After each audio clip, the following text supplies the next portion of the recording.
Le Congo a besoin d'hommes d'État. Qu'est-ce donc un homme d'État? L'homme d'État est tout le contraire du politicien. Le politicien travaille pour ses intérêts, il ne se soucie que de sa carrière. L'homme d'État, en revanche, il est avant tout un visionnaire, il est au service de l'intérêt général.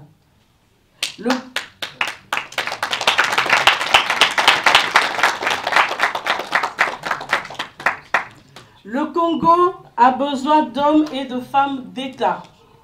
Des hommes et des femmes capables de se mettre au-dessus de la mêlée, sachant qu'une personnalité qui devient chef de l'État ou ministre n'appartient plus à un parti, à une tribu, à une région et encore moins à une famille.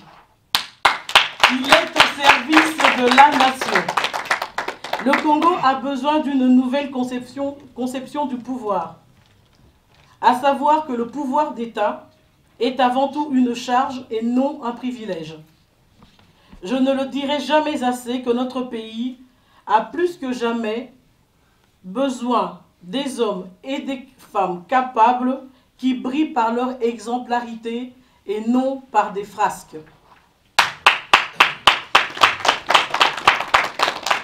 Je ne pourrais terminer ce mot sans vous entretenir d'un sujet qui me tient particulièrement à cœur. Je vous rassure qu'il s'agit nullement de faire du nombrilisme, mais de quoi s'agit-il? Je profite de cette tribune pour vous demander pardon. Pardon parce que beaucoup parmi vous ont perdu des êtres chers pour avoir cru en Bernard Kolela. Beaucoup ont chèrement payé leur adhésion à ses idées et à son combat.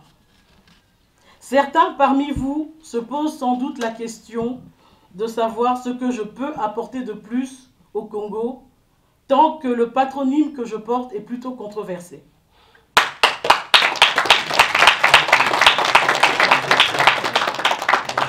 Des choses ont été dites à propos de mon père et elles ne sont pas toujours vraies. Ce qu'il est par contre, c'est que certains ont eu à user et abuser du nom de Bernard Kolela, notre père, en posant des actes qui lui sont imputés. C'était tellement facile de dire ou de demander un avantage en son nom sans qu'il le sache. Toutes ces indélicatesses ont fini par déteindre sur les années de combat de notre père et de beaucoup de nos parents. Aucun être n'est exempt d'erreur. Toutefois, je peux vous assurer que Bernard Kolela a toujours placé le bien commun au centre de ses préoccupations.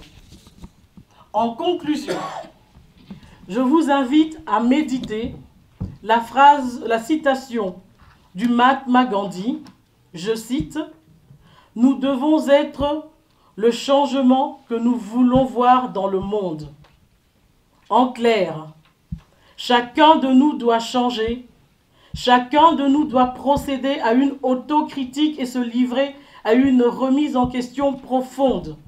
C'est à ce prix-là seulement que le Congo changera et non le contraire.